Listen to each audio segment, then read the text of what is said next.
As a quick disclaimer, I will say that my videos are very short summaries of topics that I address in much more depth and with more evidence in my articles and my books. This video covers a lot of ground quickly and is useful as a way of giving people the keys to the puzzle so that they can research further on their own or read my longer write-ups. In this video, I will examine the Celtic parallel of the Norse Aesir-Vanir War, something comparative scholars always get wrong due to their neglecting to understand the overarching structure of the mythology.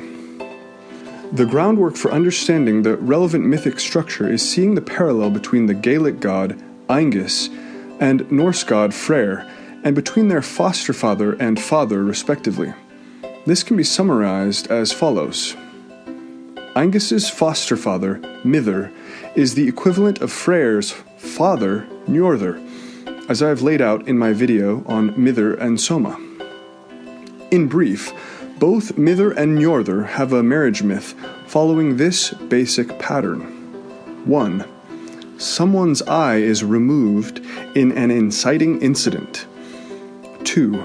The marriage of Mither or Njordr to a beautiful princess is arranged as a recompense connected directly to this incident. 3. Either the husband or the wife in this pair must be chosen, while disguised, from among other suitors by their spouse in a sort of choosing test, and this choosing test is connected to the disguised spouse having been in water. 4. This sequence of events is also connected to the renewal of the youth of the gods in both the Norse and Vedic versions, although that element is not mentioned in the Gaelic version. This pattern is the core of what I've called the Great Lunar Cycle, as it centers around the lunar Soma god, and the marriage of the Norse Njordr, aka the Gaelic Mither, sets the stage for the marriage of their son or stepson, Freyr, aka Aengus. As Mither and Njordr have closely matching marriage myths and can be shown to be the same god in general, Aengus and Freyr, likewise, also have closely matching wooing and marriage myths and can be shown to have similar matching traits. The Gaelic tale known as the Dream of Aengus and the Norse poem Skirnir's tell nearly identical stories, confirming that this is a connected cycle of wooing tales, centering on this father and son pair. The pattern that links the wooing of Aengus and the Norse Skirnir's is as follows.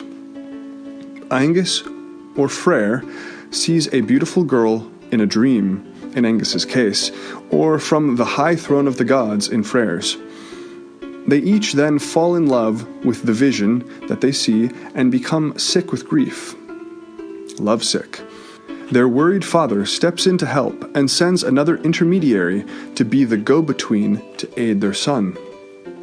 This is Bove Derrig and Skirnir, respectively. Bove searching for the girl, and Skirnir searching for and wooing the girl as well. The princess is then found in enemy territory in both cases as well, but is eventually compelled to marry Aengus or Freyr by different means. The details are simple, but the basic structure and plot of these wooing tales, combined with the close similarity of their father's wooing tales, allows us to see that the wooing of Aengus and Freyr's brides come from a shared root, and thus that Aengus and Freyr are the same deity at root. This makes perfect sense since Aengus, like Freyr, is associated with the Dumasilian third function attributes, that of the producer class. And as Dumasil has shown that Freyr parallels the Vedic Asvin twins, so Aengus also is the Irish parallel of the Asvins. It is then connected to this mythos that we are able to identify the accurate Gaelic parallel of the Aesir-Vanir War, since it is Njordr and his son Freyr who are the leaders of the Vanir, and so the primary antagonists of the so-called Aesir-Vanir War.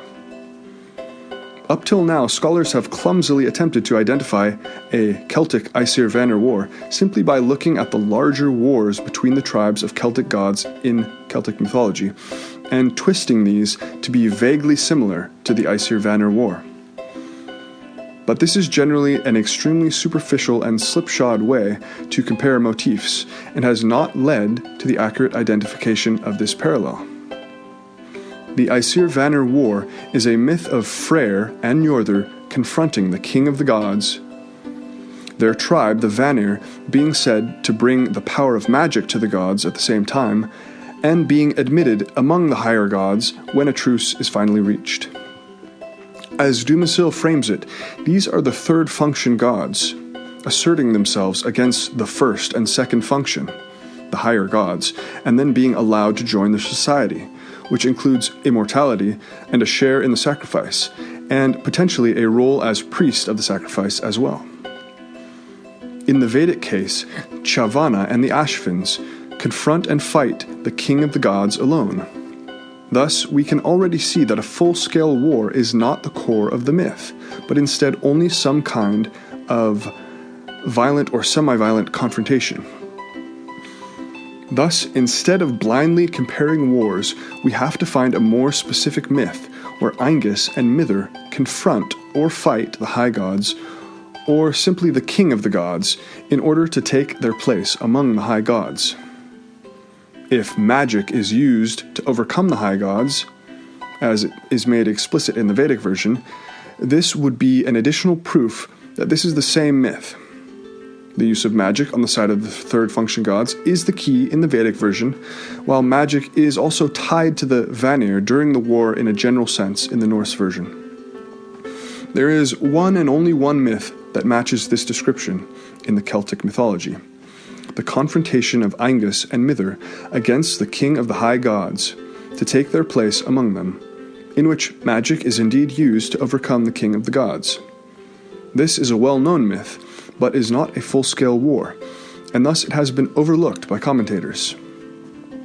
This is, of course, the myth known as the Taking of the She, in which Aengus, aided by Mither, confronts Elcmar or the Dagda in alternate versions, and uses a special kind of trickery to win the Brugh Boinne burial mound fortress from them.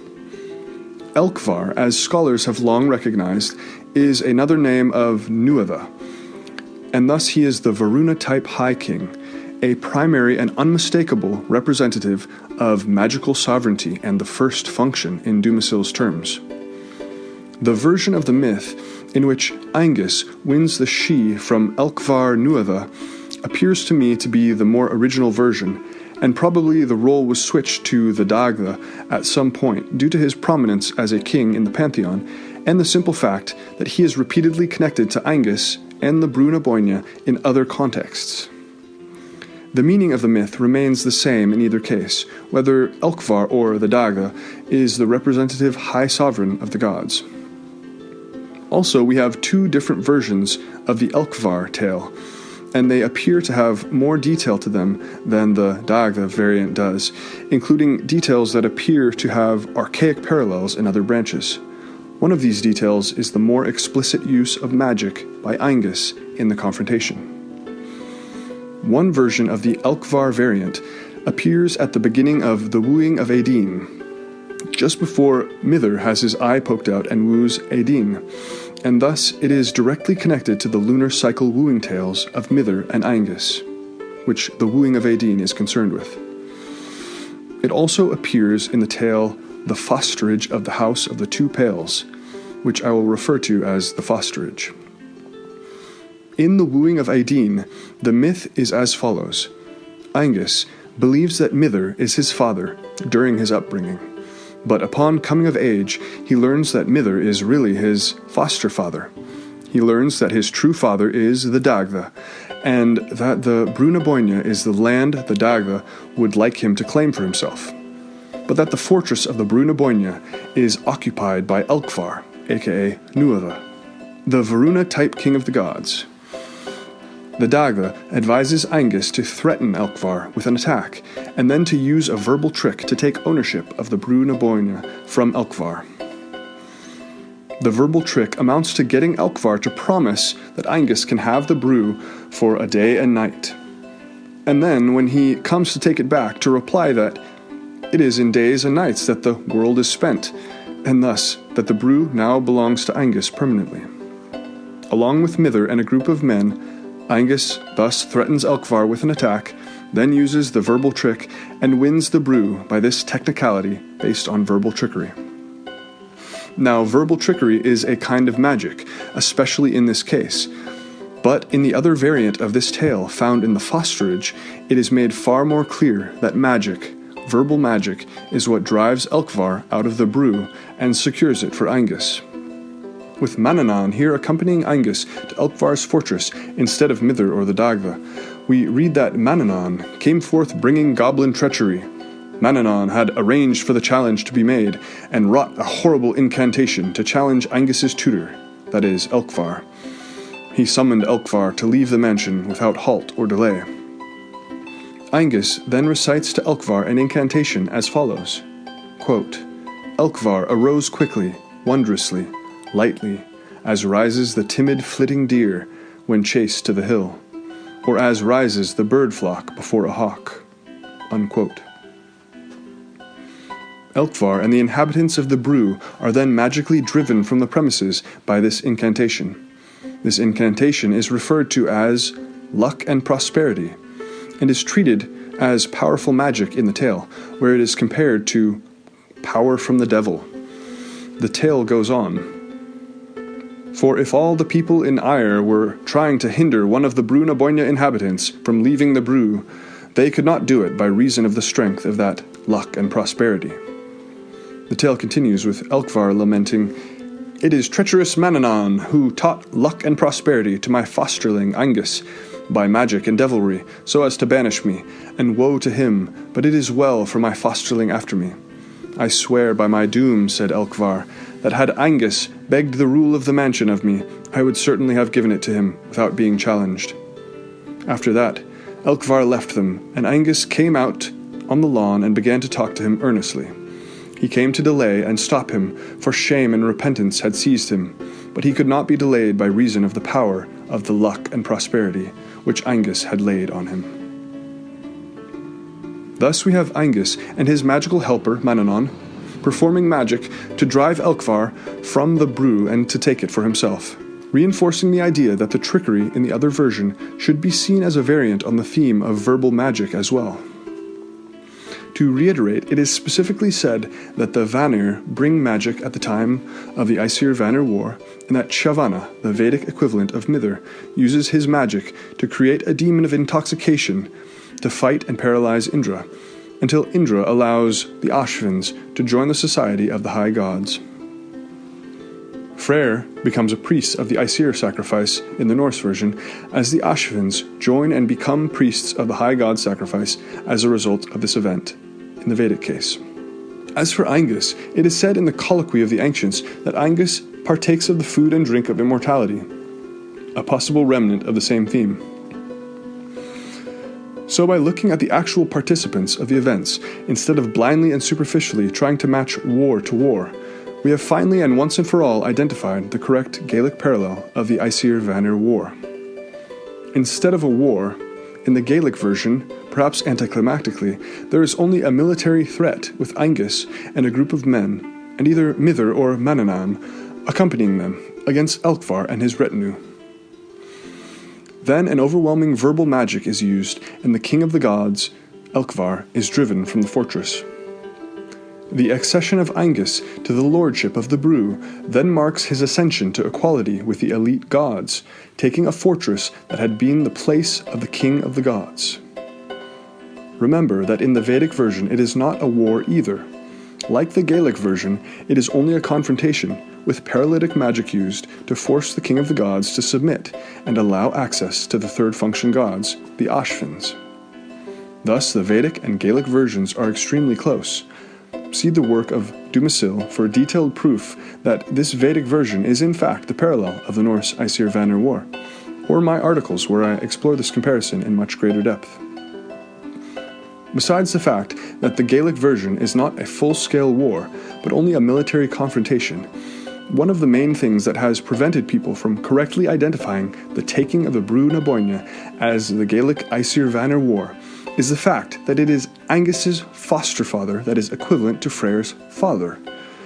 However, Aengus believes Mither is his true father until he comes of age, and learns otherwise. And interestingly enough, Snorri Sturluson calls Odin the father of Yngvi Freyr twice, despite Freyr usually being called son of Njordr elsewhere.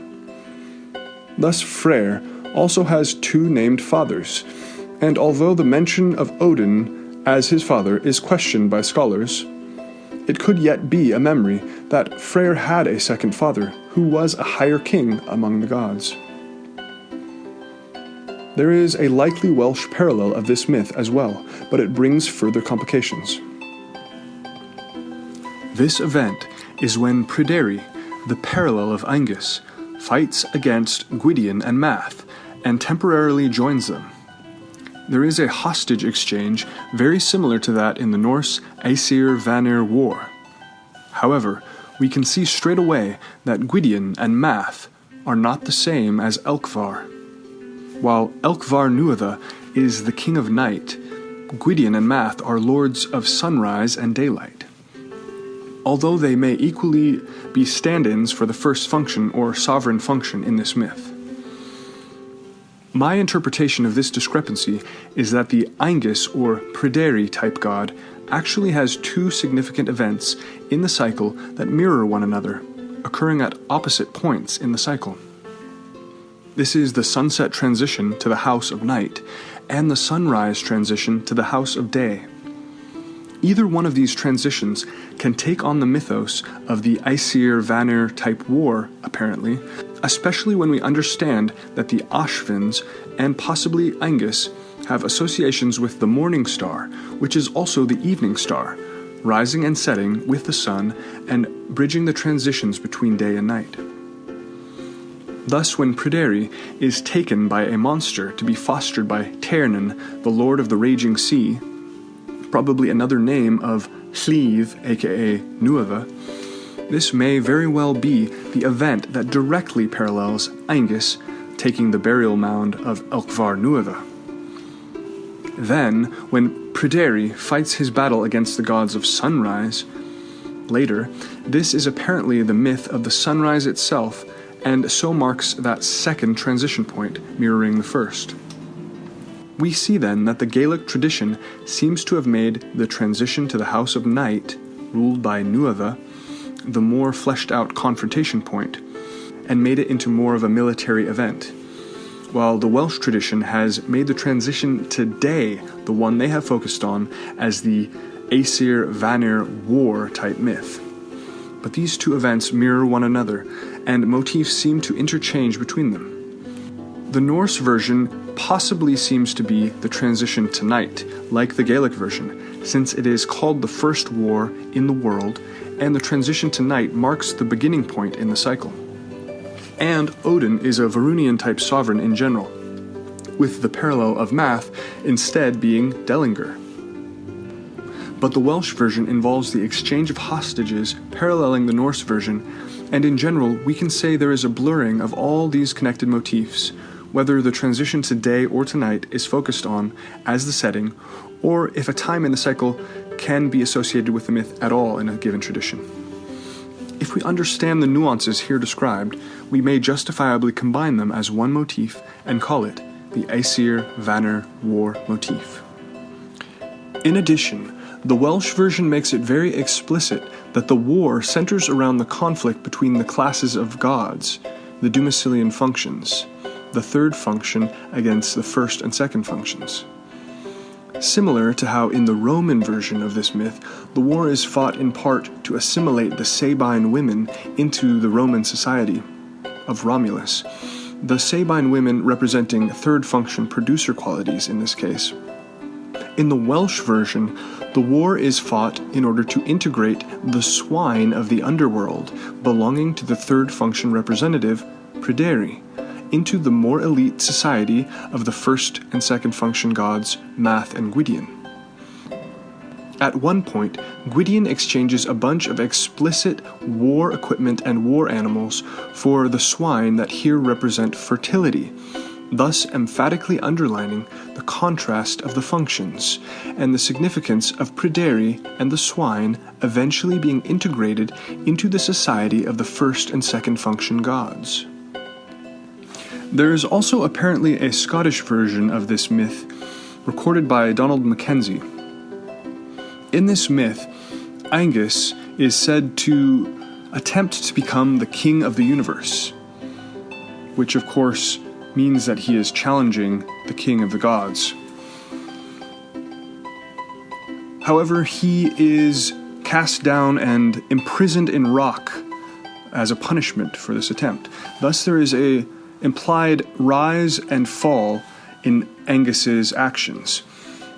And this may again mirror the rise of the morning star at sunrise and its subsequent fall from the sky, if we read this in terms of astronomical significance.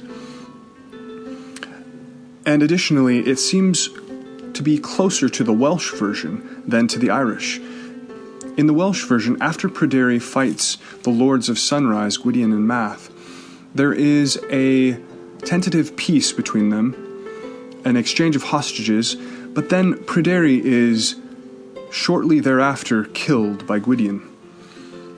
And thus, he too experiences a sort of rise at the sunrise, and then a quick fall thereafter at the hands of Gwydion, similar to how Aengus is imprisoned in rock after challenging to become the king of the universe.